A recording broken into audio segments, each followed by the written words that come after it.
Yeah, getting back to that thing about dinosaurs yesterday. Yes. It feels to me that it's just hard to accept. Like, I've heard that scientists have found teeth marks in dinosaur bones that match the teeth of Tyrannosaurus. Yep. So, that seems to me like a bit of evidence to back up that Tyrannosaurus was a meat eater. All right, just a brief comment firstly, and then I'm going to ask a question about your emotion. Right. Firstly, most of the things God designed in terms of creatures, many of them were designed for cleaning up purposes.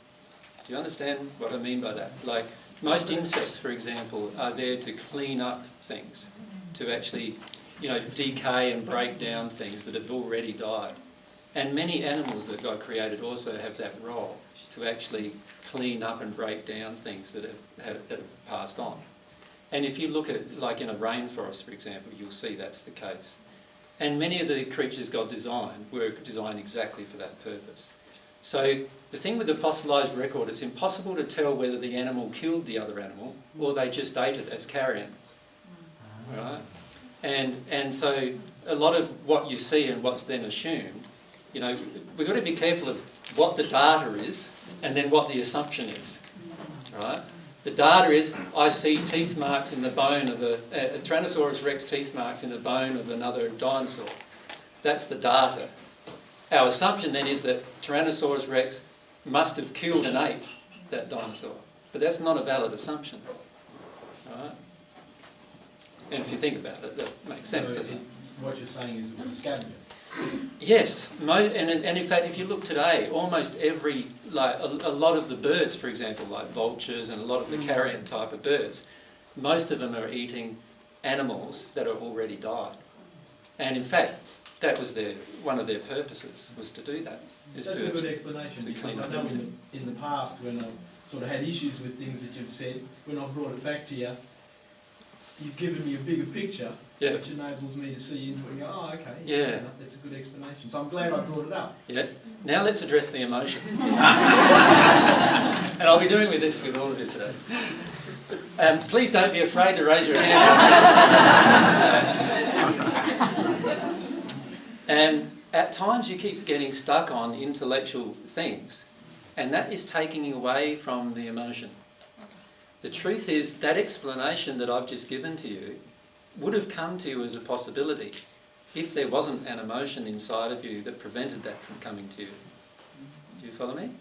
So what was the emotion inside of you that prevented that from coming to you?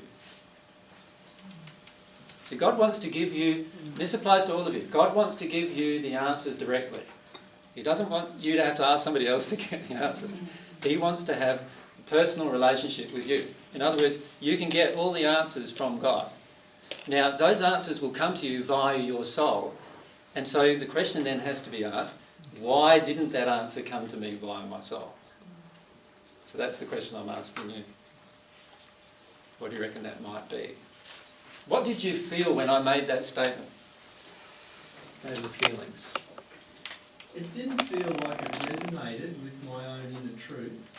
Right, so my truth disagreed. Then what did you feel?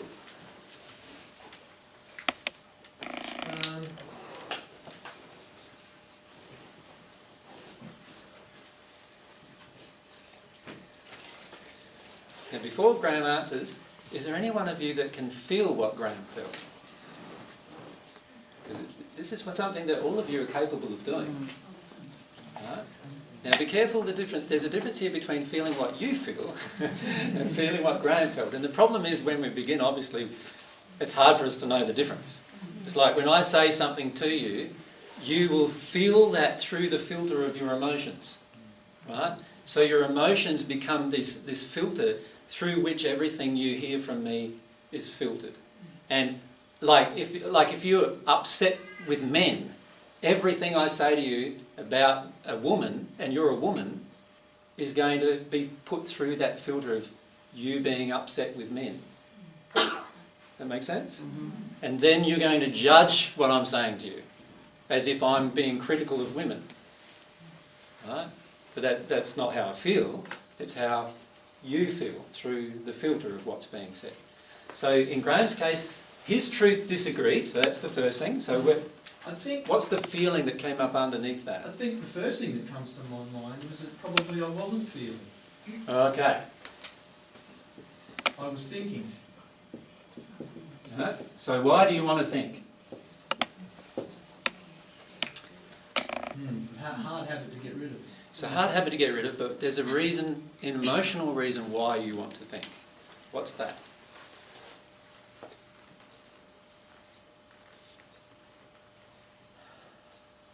What do you think it might be?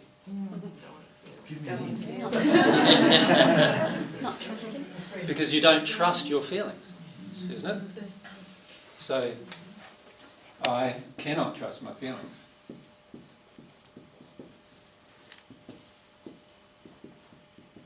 Most people don't want to trust their emotions. They feel they can't. How many of you feel that you can't really trust emotions, that's why you've got to think a lot? Right? Yeah, see, it's a pretty common belief, isn't it? Emotions are indeterminate. Emotions are not logical. Emotions are, these are all the messages that we get, right? And the truth is that emotions that are damaging or are based on injuries obviously are not always logical right now in our life. But they were logical at some point in our life. That's the truth. So if you have an emotion right now where you're angry with men, it might not be a very logical emotion right now because you might be married to a nice man, right? But at some point in your life that emotion was created, so it was logical then. But it needs to be felt in order for you to no longer carry it with you. So if you feel, this is a big issue for yourself, Graham, actually, if you think about it, because it's something that's come up quite a lot in our discussions together. I can't trust my feelings. My feelings are not able to be trusted, so I've got to think. I've got to be logical. I've got to work my way through this. Right? The truth is that you can trust your feelings, but when your feelings are connected with God's feelings, that's when you can trust your feelings. Now, of course, you're going to have to learn to trust your feelings even before then. Otherwise, you'll never get to the point where they're connected with God's feelings. So, you know what? Every one of us is going to have to do at some point. Get used to being wrong. How many hate being wrong? It's a terrible feeling being wrong. What normally happens when you're wrong in this world? What happens? Yeah, dumped on, damned, condemned, trashed, judged, criticised. Right? Now, that is not what we want to do here. Right? You're allowed to be wrong. You've got free will. You're allowed to be wrong. That's one of the beauties of free will. You're allowed to be wrong. It's okay to be wrong. But often we don't believe it is because right from a young age, what were we taught? You get it right, boy, or else. Right? Or girl. You get it right, or else. And what was the or else generally? Punishment.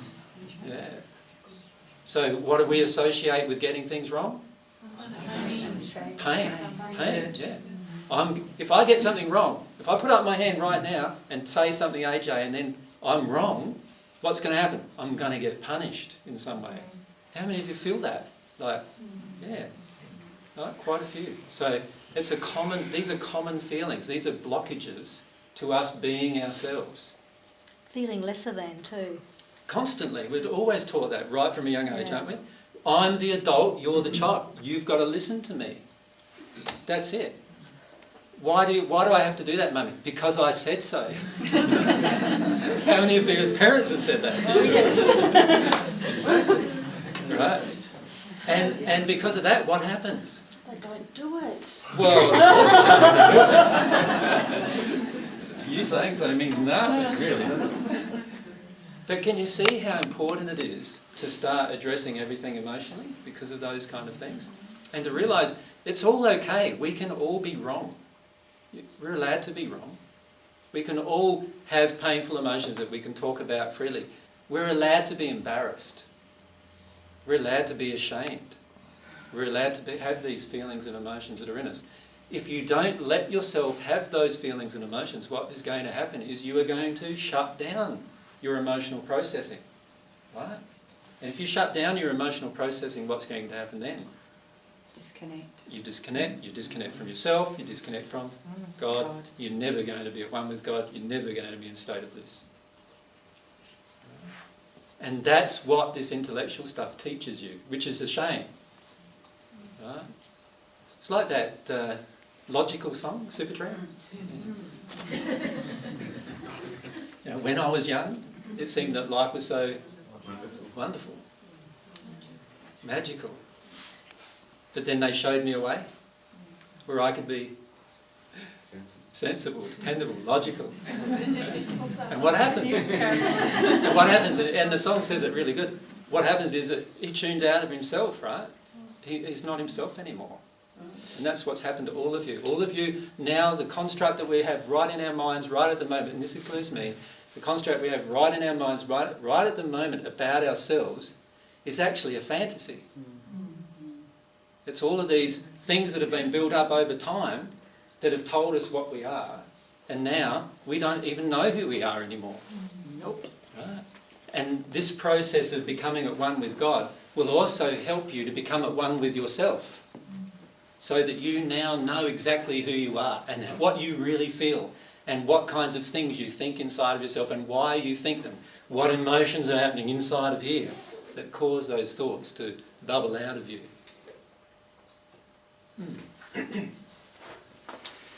So start trusting your feelings. Every time I get to the point I want to think about it, there's an emotional reason why you want to think about it.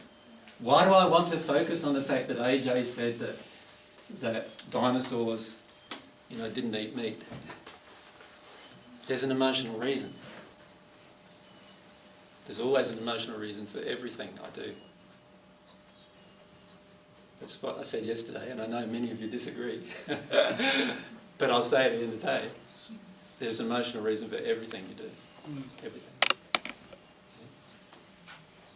Okay? Far away.